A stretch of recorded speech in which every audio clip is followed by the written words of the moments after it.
در بلاد اسلام عیب است، عار است که یه مطلبی را بگویم که همه میدونن این حرف درست نیست، یه نفر نگه چرا این شعار را میدید؟ یه نفر نگه ترس تا چقدر؟ این که چیزی نیست که آدم بگوید. شما قبول ندارید که هست تو علمای بزرگ که ولایت قبول ندارن؟ خیلی هستن قبول ندارن. خب چرا بگیم اینطوری؟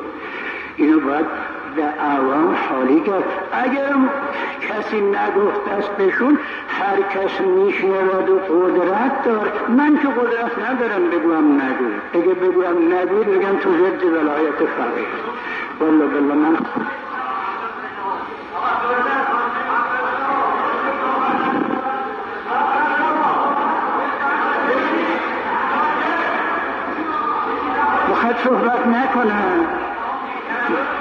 میخواد صحبت نکنم بیام